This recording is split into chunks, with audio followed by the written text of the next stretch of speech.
Auzubillahiminash-shaytanir-rajim. Bismillahir-rahmanir-rahim. Assalamu alaikum class, and welcome back to lecture number 5 of the numerical solution of partial differential equations. अच्छा, अब previous lecture में हमने non homogeneous boundary value problems पे discussion किया था कि अगर फॉर एग्जांपल कोई हीट इक्वेशन हमें दिया गया हो और उसके साथ जो बाउंड्री पे टेम्परेचर की जो वैल्यूज है वो अगर फॉर एग्जांपल जीरो ना हो, मींस एक एंड पे T1 हो, दूसरे एंड पे T2 हो, तो उस प्रॉब्लम पे हमारी डिस्कशन हुई थी। इसी लेक्चर में हम ट्रांसफॉर्मेशन का एक तरीका पढ़ेंगे जो कॉम्प्लिकेटेड पीडीज को एक सिंपल पीडीज में कन्वर्ट करने के काम आएगा। ठीक है, तो अगर फॉर एग्जांपल हमें ये पार्शियल डिफरेंशियल इक्वेशन दिया गया है, हीट फ्लो का पीडी कंसिडर कर लेते हैं और उसमें कन्वेक्शन का जो टर्म है वो भी कंसिडर कर लेते हैं। ठीक है, so ut is equal to alpha square u double x minus the convection term beta multiplied by u। ये एक पार्शियल डिफरेंशियल इक्वेशन हमें दिया गया है, हमें इसको सॉल्व करना है subject to the boundary condition u at 0t is equal to 0 and u at LT is equal to 0। और इस रॉड की जो इनिशियल जो टेम्परेचर है u at x पर time t is equal to 0, वो हमें बताया गया है कि वो है f of x some given function. ठीक है, तो अब इस इक्वेशन को अगर सॉल्व करना है तो ऑफ कोर्स के जो सेपरेशन ऑफ वेरिएबल का टेक्निक है वो यहाँ पर एप्लीकेबल नहीं है, यानी अगर हम इसमें सब्स्टिट्यूशन कर देंगे तो फिर उनको function of x is equal to function of t के शेप में लिखना मुश्किल हो जाएगा। ठीक है, तो सेपरेशन ऑफ वेरिएबल का जो तरीक़ाकार है उसको सेट करने के लिए हमें एक ट्रांसफॉर्मेशन की ज़रूरत पड़ती है। अ, हम हमने एक नया फंक्शन w ऑफ xt ये इंट्रोड्यूस कर दिया, और इसका कनेक्शन हमने बना दिया u के साथ, जो कि इस इक्वेशन से डिपेंड है। u of x t is equal to e power minus beta t multiplied by some other function w of x t. ये u, ये हम जानते हैं कि ये u हमारा ये पार्शियल डिफरेंशियल इक्वेशन सेटिस्फाई कर रहा है। ये w अभी तक हमने इसको अभी तक कैलकुलेट नहीं किया। ठीक है, सो इसी इक्वेशन से अगर हम फॉर एग्जांपल u का with respect to time derivative लेंगे तो वो इक्विवेलेंट होगा e power minus beta t in first term derivative of the second plus second term into derivative of the first. ठीक है, तो वो प्रोडक्ट रूल जब अप्लाई हो जाएगा तो u ऑफ टी हमारे साथ होगा e power minus beta T W T of x T minus beta into e power minus beta T W of x T. ठीक है, अब इसी एक्सप्रेशन का अगर हम for example second derivative with respect to X calculate करना चाहे तो वो directly u double X is equal to e power minus beta T into W double X के इक्वल हो जाएगा। ठीक है, और उसकी रीज़न ये है कि ये जो हमारा टर्म है ये with respect to x constant रहता है, तो विद रिस्पेक्ट टू एक्स अगर डेरिवेशन हो रहा है तो ये जो टर्म है ये एज अ कांस्टेंट डील होगा। ठीक है, तो यू टी की वैल्यू आ गई है और यू डबल एक्स की वैल्यू आ गई है। अब u t is equal to ये टर्म है, यानी हमारा u जो फंक्शन है सोल्यूशन है वो इस इक्वेशन को सेटिस्फाई कर रहा है। तो इस एस्टिमेट को, इन दोनों एस्टिमेट्स को, बल्कि इन तीनों एस्टिमेट्स को अगर हम इसी इक्वेशन में सब्स्टिट्यूट करते हैं तो हमें ये रिजल्ट मिलेगा e power minus beta T W T minus beta into e power minus beta T W of x T is equal to alpha square e power minus beta t. This is basically the value of u double x and this is minus beta multiplied by u। ठीक है, तो अब यहाँ पे ये जो term है, एक ये टर्म और एक ये टर्म, ये दो टर्म हमारे साथ सेम आ रहे हैं, तो ये इक्वलिटी के दोनों साइड पे सेम है तो ये कैंसिल हो जाएंगे। फाइनल जो हमें इक्वेशन मिलेगा, यहाँ पे ई पावर माइनस बीटा टी इसी टर्म के साथ मल्टीप्लिकेशन में है और इसी टर्म के साथ भी मल्टीप्लिकेशन में है और दोनों जगह कॉमन है तो इसको कैंसिल किया जा सकता है। सो फाइनल जो हमें एस्टिमेट मिलेगा वो मिलेगा W T is equal to alpha square W at double X. ठीक है, तो ये जो हमने नया एक फंक्शन इंट्रोड्यूस किया हुआ था, तो ये फंक्शन हमारा ये पीडीई सेटिस्फाई कर रहा है। अगर W हम इसका सोल्यूशन कैलकुलेट कर लेंगे और उसको यहाँ पर सब्स्टिट्यूट कर देंगे, तो ये जो हमारा U बनेगा, ये इस कॉम्प्लिकेटेड प्रॉब्लम का सोल्यूशन होगा। ठीक है, तो अब देखते हैं कि W के लिए बाउंड्री कंडीशंस क्या होगी। यहाँ से आइडिया लगाएंगे कि अगर फॉर एग्जांपल हम x is equal to 0 substitute कर दें यहाँ पर भी और यहाँ पर भी सब्स्टिट्यूट करें, तो ये क्वांटिटी 0 हो जाएगी, जिससे हमें पता चलेगा कि W@0t हमारे साथ 0 है। x की जगह अगर l सब्स्टिट्यूट करते हैं और यहाँ पर भी x की जगह l सब्स्टिट्यूट कर देते हैं, तो W@lt भी हमारे साथ 0 हो जाएगा। ठीक है, अगर t is equal to 0 substitute कर दे इस इक्वेशन में, तो ये होगा U@x time t is equal to 0, जो f ऑफ x के इक्वलेंट है। e power minus beta t की जगह 0 सब्स्टिट्यूट करेंगे तो लिमिटिंग वैल्यू में ये टर्म 1 हो जाएगा और ये टर्म होगा W@lt। So W@lt is equal to f of x हमें मिलेगा। तो तीनों बाउंड्री कंडीशंस को यूटिलाइज करने से ये पता चलता है कि W@0t is equal to 0, W@lt is also 0 and Wx at time t is equal to 0 is equal to f of x। अगर W इसी प्रॉब्लम का सोल्यूशन होगा, तो उसी सोल्यूशन को माइनस ई पावर माइनस बीटा टी से मल्टीप्लाइड करने से जो नया फंक्शन बनेगा u, वो u इसी प्रॉब्लम का सोल्यूशन होगा। ठीक है, तो इसका सोल्यूशन तो हमने कैलकुलेट किया हुआ है बाय सेपरेशन ऑफ वेरिएबल। तो उस इस प्रॉब्लम का सोल्यूशन है W of x t is equal to summation n is equal to 1 up to infinity a n sin n pi x over l into e power minus n pi alpha over l whole square, जिसमें ये constant a n की जो values है ये calculate होंगे 2 by l integral from 0 to l f of x sin n pi x over l dx से, इस expression से। ठीक है, अब W का ये सोल्यूशन अगर हम यूज करेंगे तो इससे हम U को कैलकुलेट कर सकते हैं। U of x t is equal to e power minus beta t multiplied by W,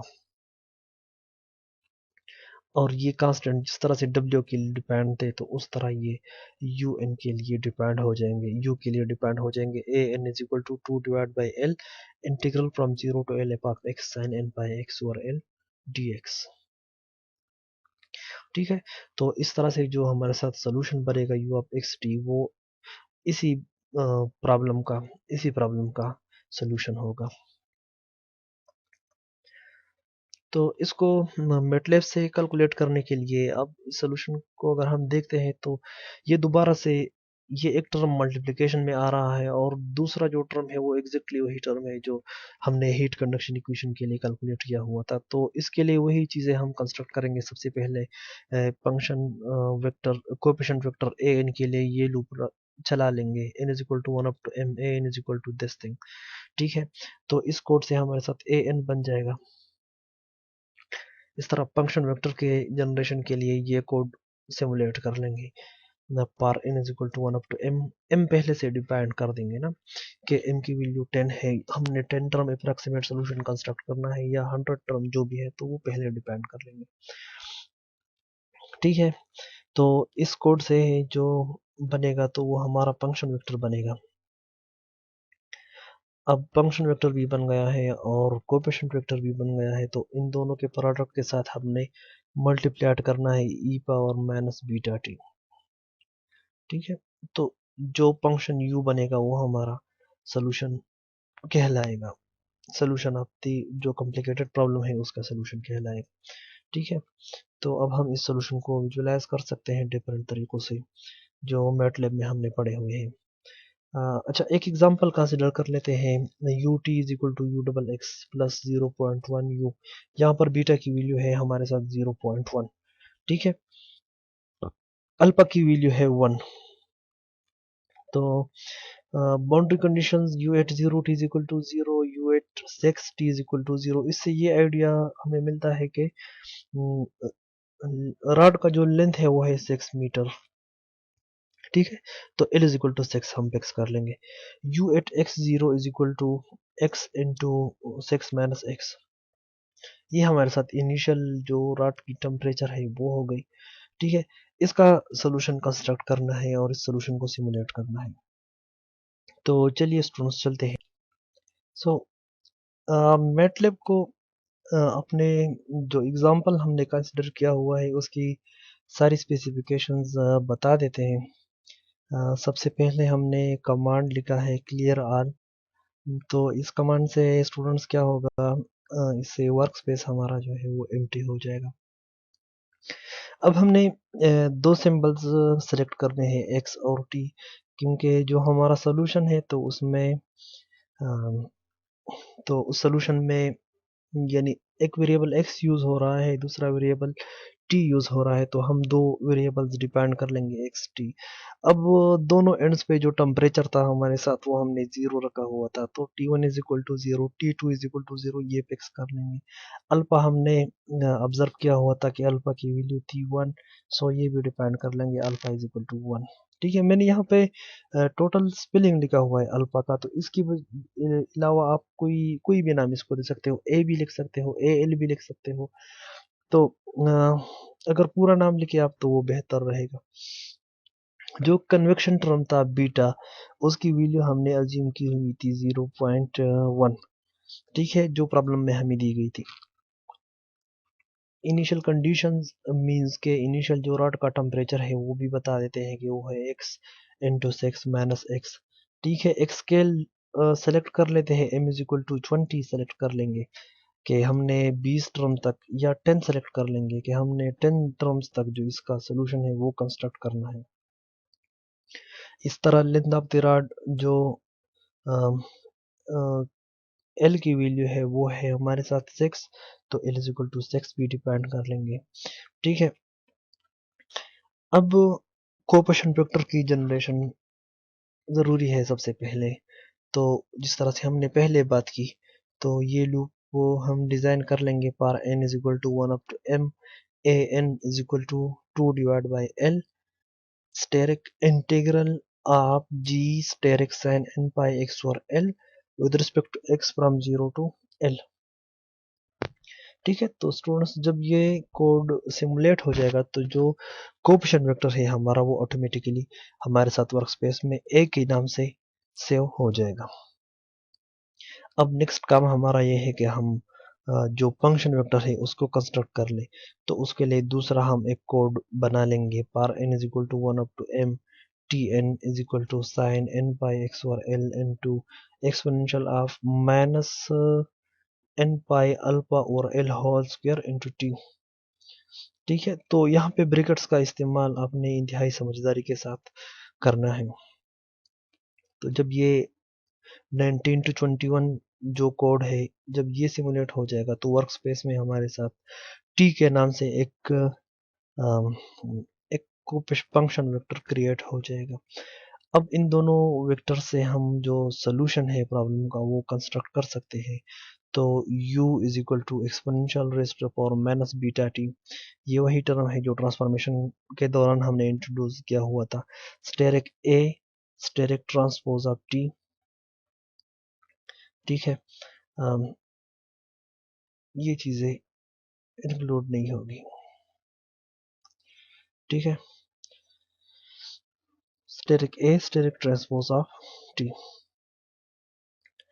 अब इसका प्लॉट बना लेते हैं EZ मेश कमांड से u फ्रॉम 0 टू t, और ये टाइम का डोमेन हमने स्पेसिफाई कर लिया और ये हमने x का जो डोमेन है वो स्पेसिफाई कर लिया। तो इसी डोमेन के ऊपर इसका प्लॉट हमारे साथ बन जाएगा। ठीक है। तो चलिए स्टूडेंट इसको सिमुलेट कर लेते हैं। बिस्मिल्लाहिर्रहमानिर्रहीम। अभी सिमुलेशन शुरू है। तो ये हमारे साथ इस तरह का एक सोल्यूशन प्रोफाइल बनेगा। इसमें ये टाइम का ये जो एक्सेस है जहाँ पर टी लिखा हुआ है, ये टाइम का एक्स एक्सेस टाइम एक्सेस है, और ये है हमारा स्पेस एक्सेस। तो x starts from 0 to 6 which is the length of the rod, और at time t is equal to 0 ये जो लाइन है जिस पे मैं टिक लगा रहा हूँ, तो ये लाइन जो इनिशियल टेम्परेचर है रॉड का उसको रिप्रेजेंट कर रहा है। ठीक है, जिस लाइन पे ये कर्सर मूवमेंट कर रहा है अभी, ये लाइन हमारे रॉड का जो इनिशियल टेम्परेचर है। अब जैसे ही टाइम इंक्रीज होना शुरू हो जाएगा तो टेम्परेचर आहिस्ता आहिस्ता डिक्रीज होना शुरू हो जाएगा। यहाँ पर टॉप से ये जो फिनोमेना है ये विजिबल हो जाएगी। ठीक है, यहाँ पे टेम्परेचर था 8.8, तो जैसे ही टाइम इंक्रीज होता रहा तो 8.7.8, इस तरह 7.4, इस तरह 7 ये थर्ड नंबर पे जो एंट्री है इसको आप लोग ऑब्जर्व कर लें, 6.7, इस तरह 6.4। तो ये हीट डिक्रीज होना शुरू हो गया इस पॉइंट पे। अब ये भी आप लोग रिकॉल कर ले कि हमने एक कन्वेक्शन टर्म भी डिपेंड किया हुआ था कि कन्वेक्शन भी हो रहा है। तो जाहिर बात है स्टूडेंट के, अगर फॉर एग्जांपल यहाँ पे टेम्परेचर की एस्टिमेट हो ये, तो अगर कन्वेक्शन ज़्यादा होगा तो ये टेम्परेचर बहुत ही स्पीड के साथ डिक्रीज होना शुरू हो जाएगा। अगर कन्वेक्शन कम होगा तो ये टेम्परेचर थोड़ा आराम के साथ, यानी इसकी जो डिक्रीजिंग प्रॉपर्टी है ये डिपेंडेंट है बीटा की वैल्यू से। बीटा की कम वैल्यू होगी डिक्रीजिंग ऑफ टेम्परेचर कम होगा, बीटा की वैल्यू ज़्यादा होगी तो डिक्रीजिंग ऑफ टेम्परेचर ज़्यादा होगा। तो स्टूडेंट इस फिनोमेना को थोड़ा सा ऑब्जर्व कर लेते हैं, अपने कोड में नेसेसरी चेंजेस लगा लेंगे। पार beta is equal to 0.1 with 0.1 difference up to 1, यानी 0.1, 0.2, 0.3, इस तरह 1 तक जितने भी बीटा की वैल्यूज बनते हैं सब वैल्यूज पे फंक्शन ड्रा कर लेते हैं और इस लूप को एंड कर लेते हैं। तो अभी जब ये लूप जनरेट हो जाएगा पर beta is equal to 0 up to 0.1 up to 1, जब ये लूप चलेगा तो हमारे साथ टेम्परेचर की 10 डिफरेंट ग्राफ्स आ जाएंगे। हम टू 0.2 डिफरेंट पे रहेंगे ताकि 5 ग्राफ्स आ जाए, तो 5 ग्राफ्स को एनालाइज करना आसान होगा। तो स्केल लेवल भी थोड़ा सा बढ़ा देते हैं, यानी स्केल लेवल रख देते हैं अभी 30 रख देते हैं। ठीक है, तो बिस्मिल्लाह करते हैं, इसको सिमुलेट करते हैं कि क्या सिचुएशन क्या बनती है। बिस्मिल्लाहिर्रहमानिर्रहीम। इसके सिमुलेशन पे थोड़ा सा स्लाइटली टाइम तो लगेगा, लेकिन बहरहाल हम वेट करेंगे क्योंकि इसका ऑब्ज़र्व करना हमारे लिए बहुत ही इम्पोर्टेंट है।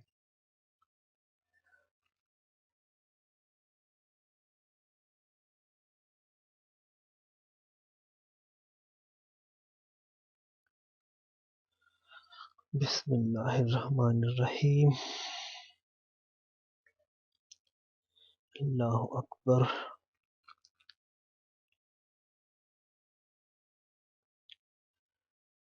रमज़ान का महीना शुरू है तो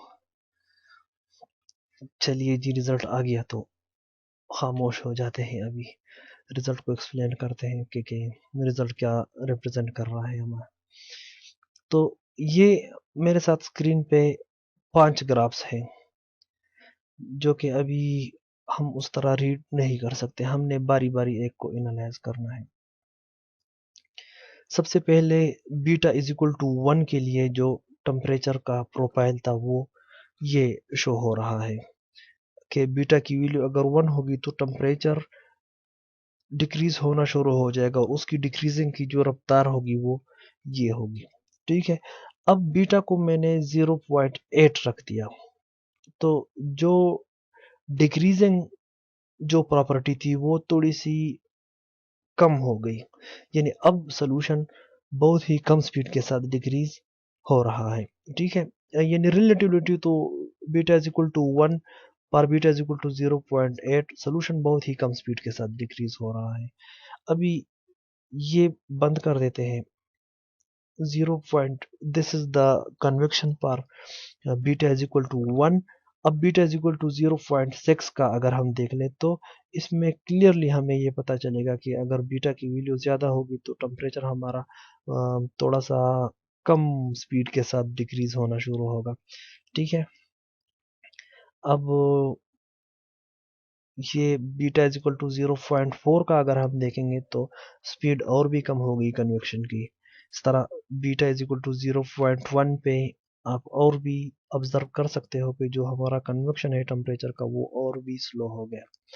ठीक है स्टूडेंट, तो इस तरह के मिलते जुलते एक्सपेरिमेंट्स आप लोग साल कर लें।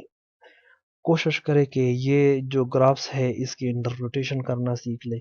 यहाँ पे मैंने जो कन्वेक्शन टर्म है बीटा, उसकी मैंने आपको एक सिंपल सी एनालिसिस दिखाई है कि बीटा का जो इफेक्ट है वो राट की जो टेम्परेचर की डायनेमिक्स है उस पे इफेक्ट क्या आ रहा है। यहाँ पे मैं एक छोटा सा असाइनमेंट आप लोगों को यानी मैं चाहता हूँ कि आप लोग इस पे प्रैक्टिस करो। मैंने बीटा की जो प्रॉपर्टी है यानी बीटा का जो इफेक्ट है वो मैंने यहाँ पर अप्लाई किया हुआ है। आपने थर्मल कंडक्टिविटी का थर्मल कंडक्टिविटी का जो इफेक्ट है सोल्यूशन पे आपने वो इस तरह उसके लिए इस तरह का ग्राफ बना के मुझे दिखाना है। ठीक है, तो जो सबसे पहले ये टास्क करेगा यानी थर्मल कंडक्टिविटी की जो इफेक्ट्स है इसी सोल्यूशन में, जो भी बंदा उसके ये ग्राफिक्स बना के एक्सप्लेन करके मुझे बता देगा तो आई होप कि मैं उसे इंटरनल जो मार्क्स है उसमें +1 बोनस पॉइंट उसको दे दूँ। ठीक है, तो सबके लिए इजी है, आप लोगों ने प्रैक्टिस करना है इस पे। तो जब रिजल्ट आएगा तो आप फिर मुझे इन्फॉर्म कर दे, बेशक आप गूगल क्लासरूम में उधर ही पोस्ट कर दे अपनी अपनी जो ऑब्जर्वेशन होगी। ठीक है class.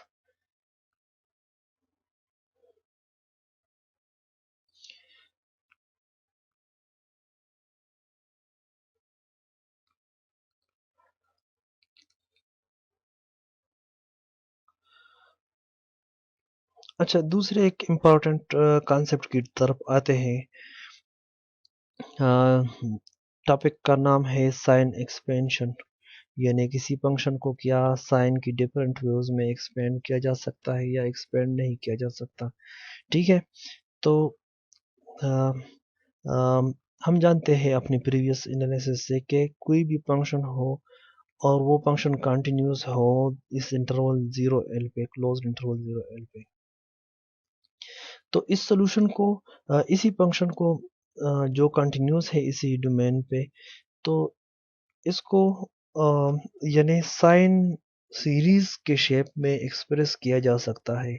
Heat conduction equation, wave equation, इस तरह बाकी जितने भी हमने इक्वेशंस कंस्ट्रक्ट कर लिए तो उसमें ये जो सिचुएशन है ये सिचुएशन हमारे सामने आ रही है।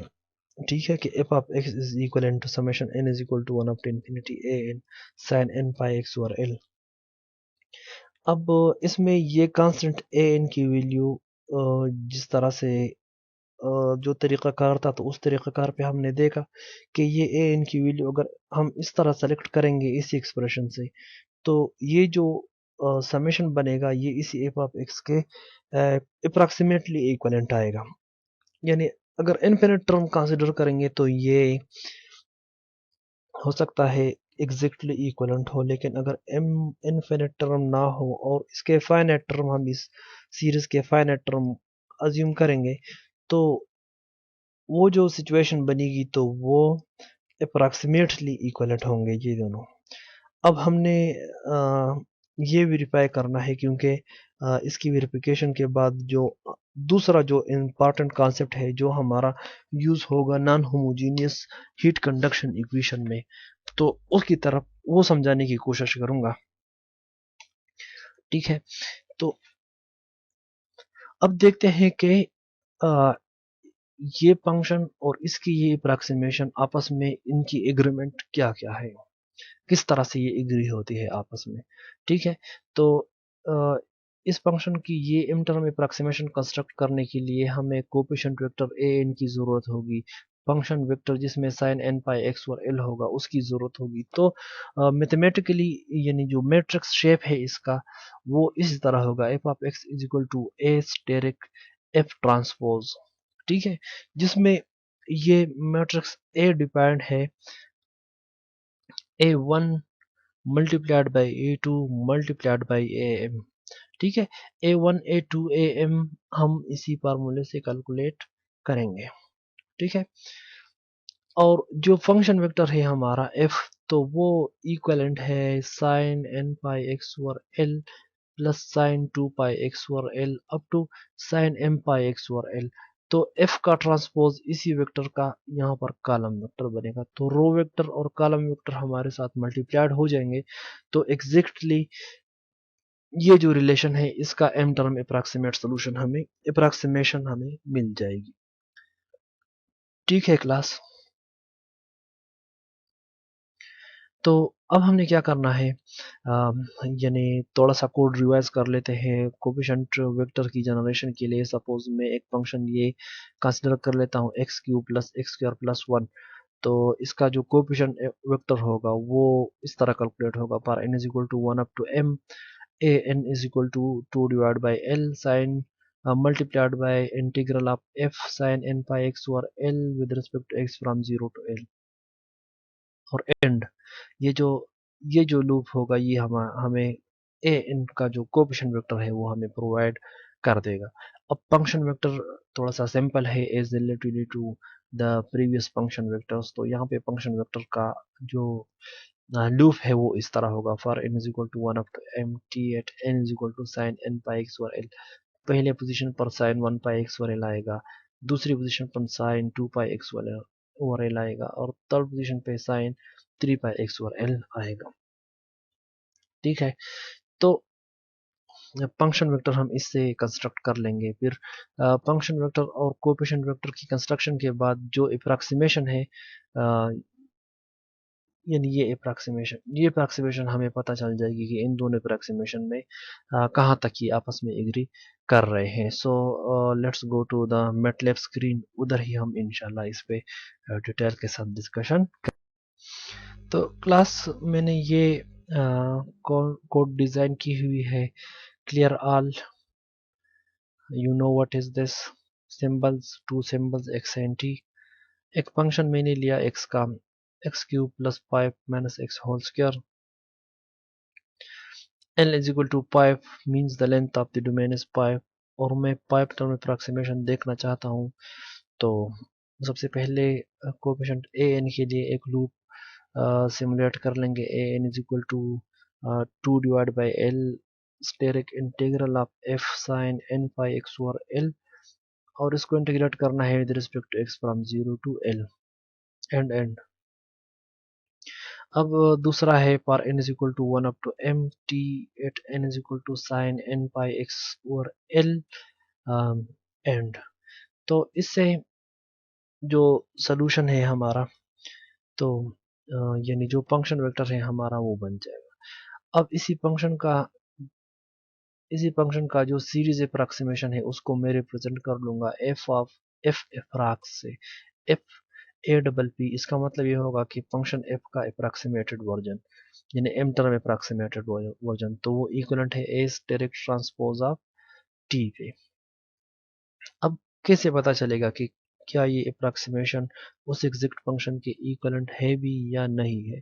तो सबसे पहले जो आसान जो तरीका है वो ये है कि आप इस तरह करें कि फंक्शन f को भी प्लाट कर ले और फंक्शन f अप्रॉक्स को भी प्लाट कर ले, ठीक है। तो प्रीवियस लेक्चर में मैंने आपको एक कोड के बारे में बताया हुआ था ez प्लाट के बारे में। तो ez plot f from 0 to l आपको फंक्शन f का जो हमारा टेस्ट फंक्शन है उसका ग्राफ बना देगा, ठीक है। होल्ड ऑन लिख लेंगे, इसका मकसद ये होगा कि एक ही फिगर में हमें दोनों के ग्राफ मिल जाए। तो होल्ड ऑन के बाद जो अप्रॉक्सीमेटेड वर्जन है फंक्शन का उसको भी प्लाट कर लेंगे, ez plot f approx from 0 to l, ठीक है।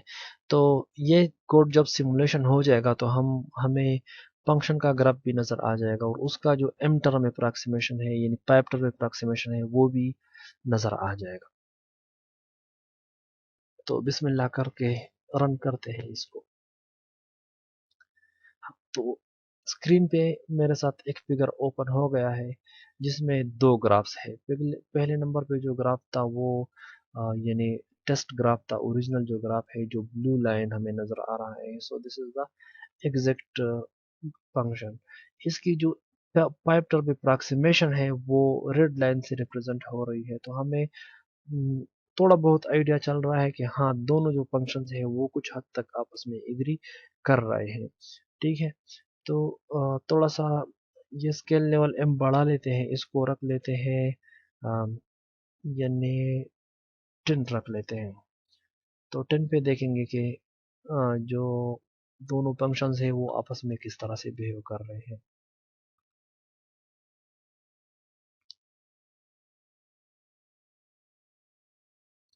हाँ, तो यहाँ पे स्टूडेंट्स आपको नज़र आ रहा होगा कि दोनों जो फंक्शंस है, यानी पहला फंक्शन जो कि ब्लू लाइन है और दूसरा फंक्शन जो कि रेड लाइन है, एग्जैक्टली एक दूसरे पे ओवरलैप कर रहे हैं और काफ़ी हद तक ये एग्री कर रहे हैं। ये बाई ऑब्जर्वेशन हमें तो ये लग रहा है कि दोनों ग्राफ एक दूसरे के ऊपर है, लेकिन इसको अगर हम जूम करके देखेंगे तो हमें पता चलेगा कि दोनों ग्राफ एक्चुअली सेम नहीं है। दोनों के दरमियान अब भी बहुत ज़्यादा डिफरेंस है। किसी भी पोर्शन को आप मैक्सिमाइज करके देख लें तो आपको पता चल जाएगा कि दोनों ग्राफ में काफ़ी हद तक डिफरेंस मौजूद है।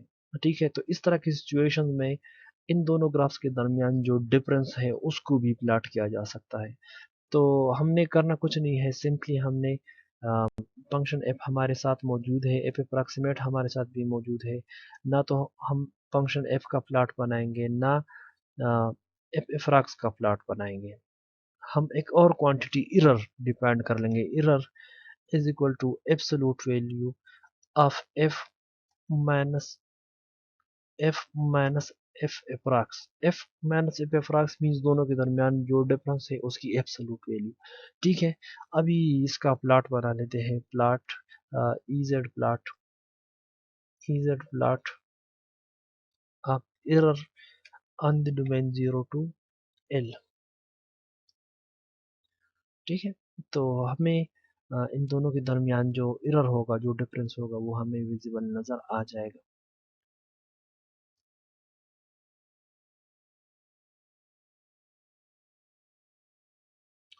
सो दिस इज द एरर पर m is equal to 10। 10 term approximation में हमारे साथ x की डिफरेंट वैल्यूज पे एरर की जो एस्टिमेट आ रही है वो हमें ये जो ग्राफ है ये हमें बता रहा है। ठीक है, अब इस तरह कर लेते हैं कि ये देखते हैं कि अगर m इंक्रीज हो रहा हो तो उसका इफेक्ट एरर पे किस तरह का आएगा। तो ये बहुत ही सिंपल तरीके से हो जाएगा। अगर हम यहाँ पर इंट्रोड्यूस कर ले पर m is equal to 10 up to 5 up to यानी 5 अप टू 40। ठीक है, 10 15 20 25 इस तरह के मैंने m की वैल्यू सेलेक्ट कर लिए। एरर मैंने प्लॉट कर लिया और इस पे होल्ड ऑन लगा लेते हैं। होल्ड ऑन ताकि एक ही ग्राफ में सारी चीज़ें प्लॉट हो, और इधर एंड लगा लेंगे। जो फॉर लूप हमने इंट्रोड्यूस किया हुआ था उसको एंड कर लेते हैं। ठीक है, तो सिमुलेट कर लेते हैं बिस्मिल्लाह के साथ।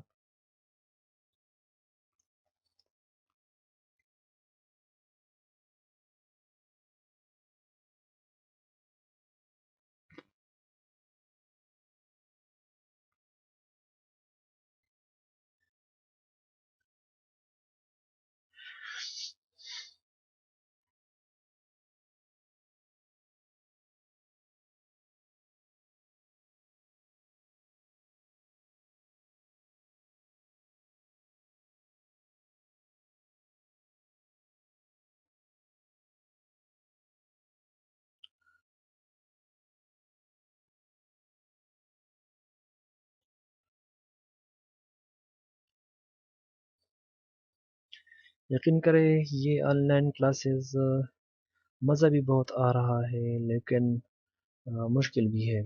क्लास बनाना, डिज़ाइन करना, फिर देखना कि क्या सही बना है, गलत बना है। तो आप लोगों से एक ये रिक्वेस्ट है कि कोई भी बात आपके जहन में आती हो, यानी कोई भी सजेशंस जिससे आपको लगता है कि जो मेरा टीचिंग का स्टाइल है और या जो प्रेजेंटेशन का स्टाइल है वो इम्प्रूव हो सकता है, तो आप किसी भी कैंपस के स्टूडेंट हो, आप हमारे अटक कैंपस के हो या किसी और स्टूडेंट कैंपस के हो, तो ये मेरा राइट बनता है कि आप लोग मुझे बता दें कि सर, हम्म, आप ये चीज़ें इम्प्रूव कर ले और ये चीज़ें सही है, इसको कंटिन्यू कर ले, तो मेरी थोड़ी अप्रिसिएशन हो जाएगी।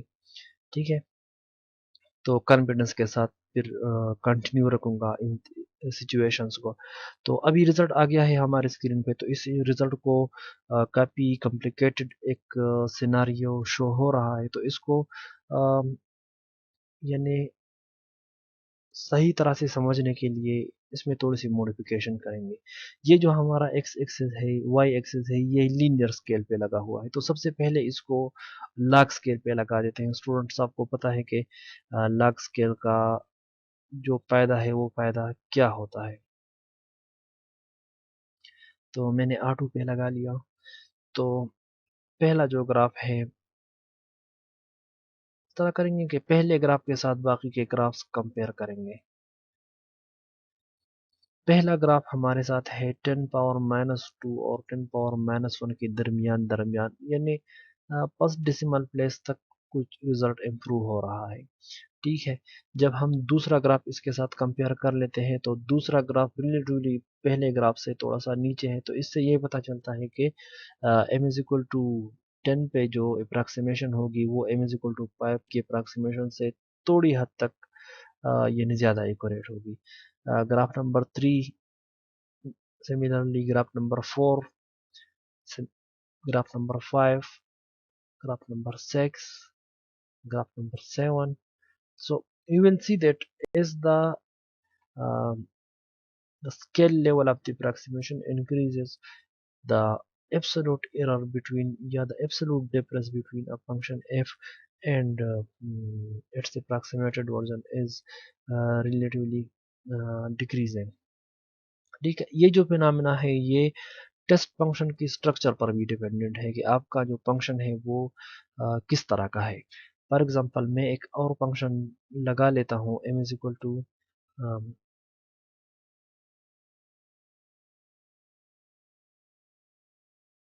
x, सिंपल सा फंक्शन डाल देता हूँ x इंटू 5 - x। ठीक है, और ये स्केल्स भी थोड़े कम कर लेता हूँ, 5 अप टू 30 कर लेता हूँ और 4 डिफरेंस से कर लेता हूँ। ठीक है, तो अब देखते हैं कि इस ग्राफ के लिए जो एरर हमारा है वो किस तरह से बिहेव कर रहा है। तो मैं बात कर रहा था रमज़ान में ऑनलाइन लेक्चर्स की तैयारी के हवाले से। तो यकीन करें, मैं खुद बहुत ही यानी आप समझ लें कि कॉन्फिडेंट नहीं हूँ कि क्या मैं जो चीज़ें पढ़ा रहा हूँ ये आप लोगों को समझ आ जाएगी या समझ नहीं आएगी। I am not sure, but मैं कोशिश कर रहा हूँ कि जो चीज़ें पढ़ाऊँ तो उनको ऐसे तरीके से पढ़ाऊँ कि एटलीस्ट 80% ऑफ द स्टूडेंट इसको अंडरस्टैंड कर सके। ठीक है, तो बाकी जिन स्टूडेंट्स को क्लियर नहीं है चीज़ें, तो उसको मैं फिर अलहदा से कंसल्ट करूँगा। सिचुएशन बनी हुई है कॉम्प्लिकेटेड किस्म की। अब क्या कर सकते हैं इसमें, हम इसका जो वाई एक्सिस का लॉग स्केल है वो चेंज कर लेंगे लीनियर से लॉग पे। तो प्लॉट ब्राउज़र, इसको ऑटो पे भी लगा लेते हैं प्लॉट ब्राउज़र। तो यहाँ पे आपको इजीली आइडिया हो जाएगा कि जैसे ही हम स्केल लेवल इंक्रीज कर रहे हैं, तो जो एरर है हमारा वो डिक्रीज हो रहा है, थोड़ा स्लो स्पीड के साथ डिक्रीज हो रहा है, लेकिन डिक्रीज हो रहा है। एक काम और करते हैं, m is equal to high value के लिए इसका एरर देख लेते हैं। m इज इक्वल टू 60 डाल देता हूँ। ठीक है, m इज इक्वल टू 60 पे एग्जैक्ट और अप्रॉक्सीमेट के दरमियान कितना डिफरेंस आएगा, वो देख लेते हैं कि क्या है वो।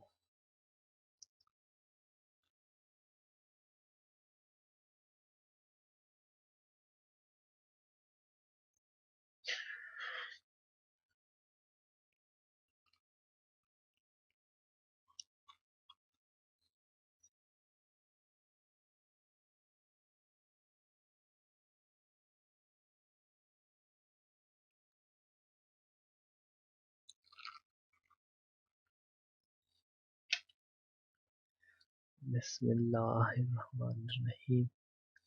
ठीक है, तो आप लोग क्वेश्चंस करो गूगल क्लासरूम में। मुझे यकीन करो बहुत मज़ा आएगा कि मैं आप लोगों के क्वेश्चंस की जो आंसर्स है वो देता रहूं।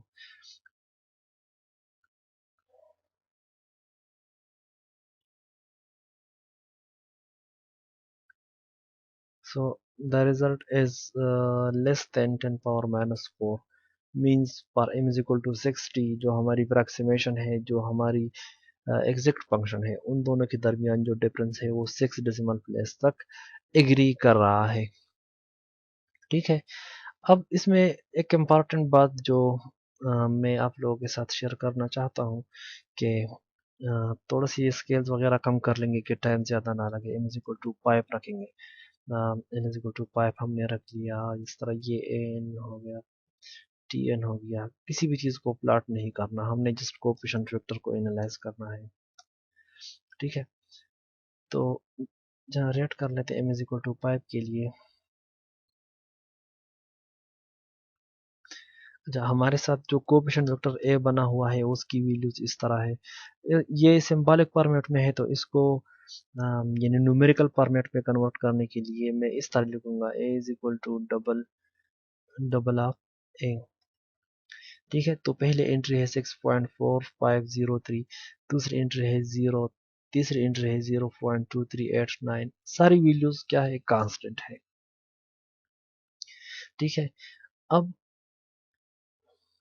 अगर फॉर एग्जांपल जो फंक्शन है हमारा, ये फंक्शन, ये x का भी फंक्शन हो और plus t plus 3 plus sign of t, और t का भी फंक्शन हो, x का भी फंक्शन हो और t का भी फंक्शन हो, तो जो कोएफिशिएंट वेक्टर हमारा बनेगा वो किस तरह बनेगा, तो ये थोड़ा सा वेरीफाई कर लेते हैं। अगर फंक्शन सिर्फ x का हो तो जो कोएफिशिएंट वेक्टर बनता है वो बनता है कांस्टेंट। अगर फंक्शन x और t दोनों का हो तो फिर जो कोएफिशिएंट वेक्टर बनेगा उसमें कांस्टेंट की बजाय पॉलिनॉमियल्स मौजूद होगी। a1 ऑफ t ये पॉलिनॉमियल होगा, a2 ऑफ t होगा 0, a3 ऑफ t होगा ये पॉलिनॉमियल।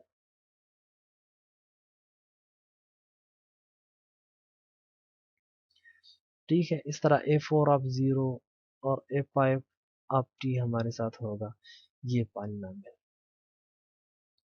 तो अगर यहाँ पे ये टेस्ट फंक्शन हम दो वेरिएबल्स का लगाते हैं तो जो हमारे कांस्टेंट बनेंगे ए एन, जो कोएफिशिएंट है वो कोएफिशिएंट्स यानी कांस्टेंट्स नहीं है, बल्कि कांस्टेंट की बजाय वो एक अम, जो एक फंक्शन है जो टी पर डिपेंडेंट क्वांटिटीज है। ठीक है, तो यहाँ पे थोड़ा सा अप्रोक्सीमेशन भी देख लेते हैं कि अगर टू डायमेंशन का एक फंक्शन हो तो क्या उस टू डायमेंशन फंक्शन को साइन सीरीज में एक्सप्रेस किया जा सकता है या एक्सप्रेस नहीं किया जा सकता। तो ये हमारा हो गया कोएफिशिएंट वेक्टर ए एन। अब इसमें पॉलिनॉमियल्स मौजूद है, ये हमारा हो गया फंक्शन वेक्टर। ठीक है, अब इधर एक कोड डाल लेते हैं E Z surface of f from 0 to 1 comma 0 to 1। ठीक है, होल्ड ऑन पे लगा लेते हैं। होल्ड ऑन का पता है कि क्या सीन है, इजेड मेश लगा लेंगे, F approx from 0 to 1 comma 0 to 1। 0 to L है हमारा ना एक तो ये 0 to L लगा लेंगे।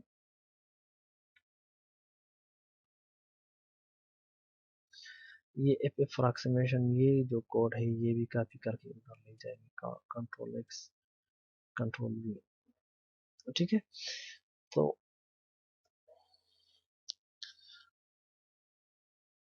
इसको रन कर लेते हैं पर n इज इक्वल टू 20 के लिए। ठीक है, 20 टर्म ऑफ अप्रोक्सीमेशन हमने देखना है। बिस्मिल्लाहिर्रहमानिर्रहीम।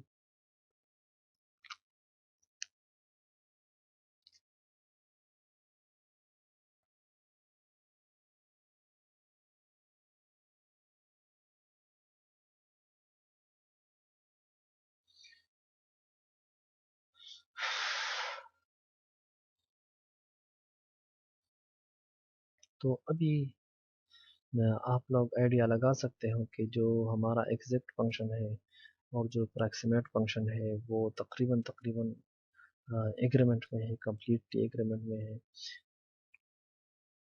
ठीक है, एक जो ग्राफ है हमारा, यानी कहाँ से पता चलेगा, ये प्लॉट्स कमांड यूज़ करेंगे, प्लॉट ब्राउज़र। ये जो कमांड है, ये जो ग्राफ है, ये हमारा एग्जैक्ट टेस्ट जो फंक्शन है हमने कंसिडर किया हुआ है, ये टेस्ट फंक्शन है। और इसकी जो हमने अप्रॉक्सीमेशन कैलकुलेट की है, तो अप्रॉक्सीमेशन उसकी कुछ इस तरह से शो हो रही है कि यानी तकरीबन तकरीबन दोनों क्वांटिटीज़ एक दूसरे के बहुत ज़्यादा करीब हैं। तो ये और भी करीब आ सकते हैं अगर फॉर एग्ज़ाम्पल हम एम की वैल्यू को मज़ीद इंक्रीज़ कर ले, यानी फॉर एग्ज़ाम्पल थोड़ा सा इंक्रीज़ करके चला देते हैं कि जो इफेक्ट है वो सबके सामने आ जाए। एम इज इक्वल टू 40 लगा देंगे। चलिए जी, बिस्मिल्लाह।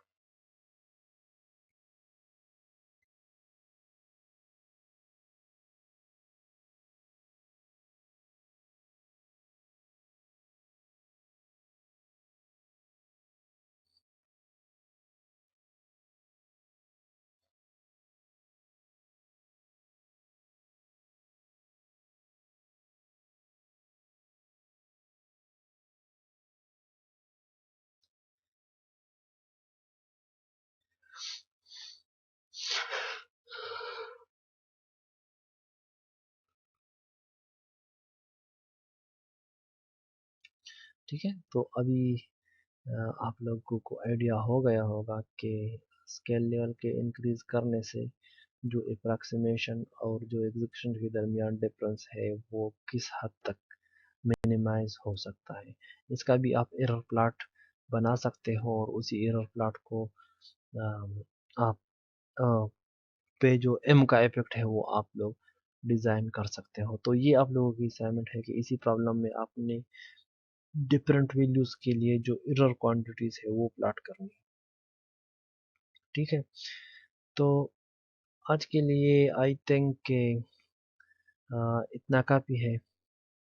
इंशाल्लाह नेक्स्ट क्लास में जो non homogeneous heat conduction equation है जिसमें इंटरनल सोर्स टर्म भी इन्वॉल्व होगा, तो कोशिश करूँगा कि उसका एनालिटिकल टेक्निक पे आप लोगों को बेहतरीन से बेहतरीन तरीके से आगाह कर सकूँ। अपना ख्याल रखिए। अल्लाह हाफ़िज़।